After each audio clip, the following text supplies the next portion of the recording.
Bienvenue. Les aventures de Frank et Ben. Troisième série. Frank and Ben go back to Perkins on a Greyhound bus. Huitième histoire.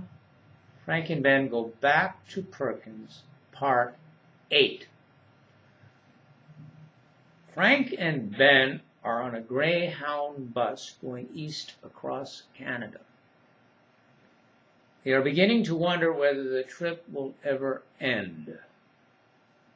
Hour after hour on the road with nothing to see outside the window but millions of spruce trees and hundreds of rock cuts.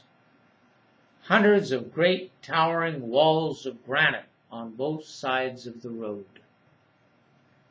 These granite walls are what was left after the blasting that was done a long time ago to build the Trans-Canada Highway.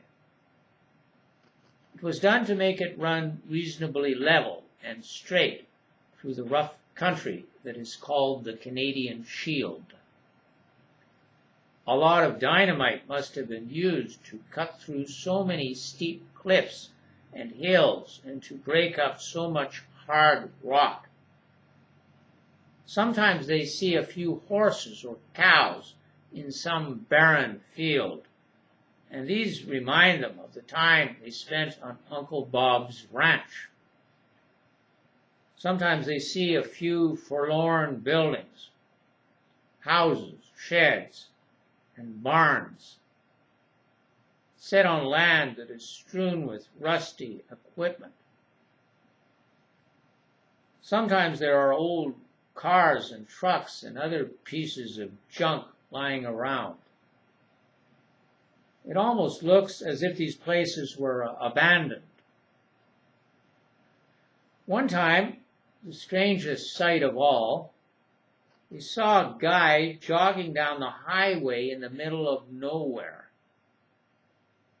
They knew he was jogging because he was wearing a tracksuit. "That's the most interesting thing I've seen so far," Frank said to Ben while yawning and playing with his cell phone.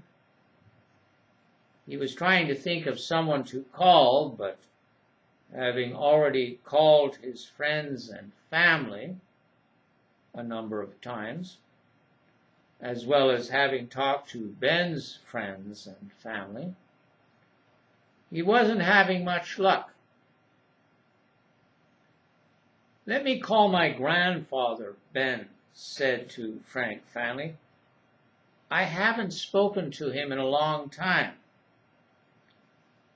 "He's senile," objected Frank. "Do you think I want to listen to you explaining to him over and over again why you're not in Perkins?" But after seeing that Ben was hurt by this sharp response and his unkindly remarks about his grandfather, Frank's attitude changed. Reluctantly, he handed over his cell to Ben and said, "Well, go ahead. Just try to make it brief." A half hour later, and thankfully just before the battery went dead in Frank's cell, Ben managed to make his grandfather understand why he wasn't in Perkins. "Well, that took a bit longer than I thought," he said to Frank, handing him back his dead cell. "Sorry. I guess we'll have to find other ways to pass the time." During these past few hours on the bus, Carlotta has kept unusually quiet. No longer does she seem to be in the mood to engage others, or even herself, in conversation. Rather, she just spends most of her time eating peanuts and looking out the window. Occasionally, she dips into one of her books and reads a few pages. Then she usually goes to sleep for an hour or two. With no one sitting beside her, she can curl up on her seat or stretch her legs out on the adjacent one. Sometimes she falls asleep and, just as before, starts snoring. Not only does this bother Frank and Ben, but it also bothers the other passengers sitting near her. But they don't do anything to stop it because they well know what she's like. They all know that she can be difficult and has a quick temper. So they just complain about it and make it one more topic of conversation. Some even have the audacity to make cruel and cutting remarks. This usually happens when she's asleep and seems oblivious to all.